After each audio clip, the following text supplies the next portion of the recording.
Welcome to The Explainer. Today, we are decoding the modern Seoul wedding. If you've ever felt completely lost trying to figure out the contracts, the cash gifts, and all the cultural details, well, you're in the right place. This is your guide to turning all that confusion into real, practical clarity. So, let's just dive right in with a single number, 92. In the world of weddings, what on earth could that possibly mean? Any guesses? Yep, you heard that right. 92 minutes. And that's not just for the ceremony. That is for the entire event. We're talking the vows, the cake, the photos, the speeches, the whole shebang. If you're used to weddings that take up an entire day, this can be a real shock to the system. And this quote from our source just nails that feeling, doesn't it? A modern Seoul wedding is this incredible blend of genuine romance and high-speed logistics. It's one part ceremony, one part family reunion, and one part financial transaction, all running on a very, very tight schedule. So, you're probably wondering, how is that even possible? How do you fit a whole wedding into just over an hour and a half?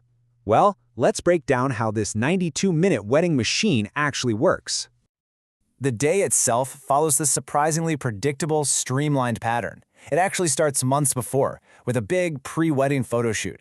Then, on the day, you have photos in a waiting room, a super efficient 30-minute ceremony, and then boom, your guests are off to the buffet. A lot of the time, the next wedding is already starting up. It's a system that's perfectly optimized for these massive wedding halls to host ceremony after ceremony all in one day.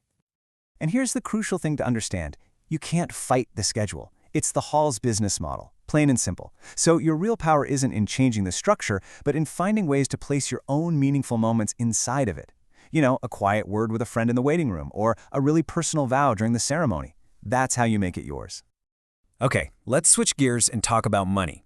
We're about to dive into the financial operating system of the wedding, and believe me, this is where most couples find the biggest surprises. This quote really gets to the heart of why. See, the main cost of a Seoul wedding usually isn't the venue or the dress.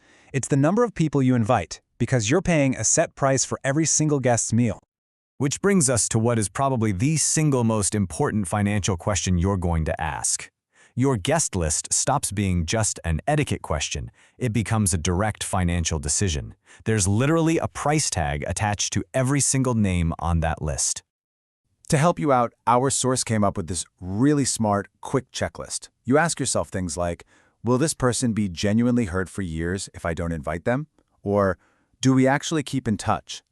The rule of thumb is if you get 4 or 5 yes answers, they're a must invite. Only 1 or 2, you can probably find another way to celebrate with them. All right, next up, the contract. You've really got to pay attention here because the scariest, most expensive phrase you're going to see is minimum guarantee. That's the number of guests you promise the venue you'll pay for, even if they don't show up. So it's absolutely crucial to ask questions like, when does this number become final? And finally, there's the whole system of cash gifts. Now, it's easy to think of this as guests just paying for their meal, but it's so much more than that. It's really about a long-term social contract between families.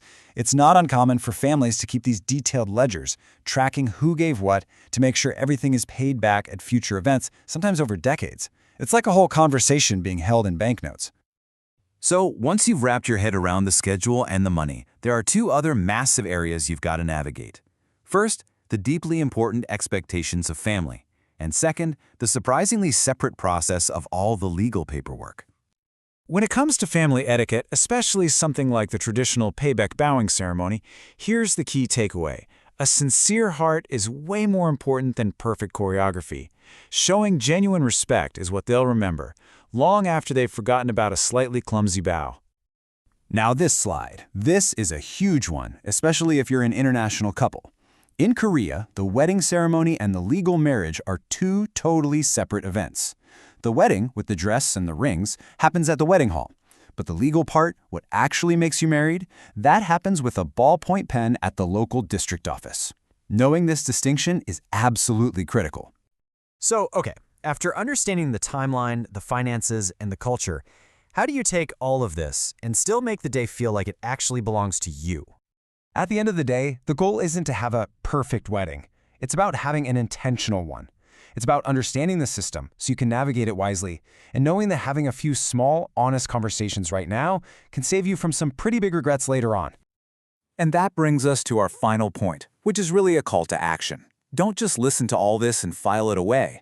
I want you to pick one of these topics, the guest list, that contract, the paperwork, and actually schedule a 15-minute chat with your partner about it this week. That's it. That's how you start building a wedding that is truly, genuinely your own.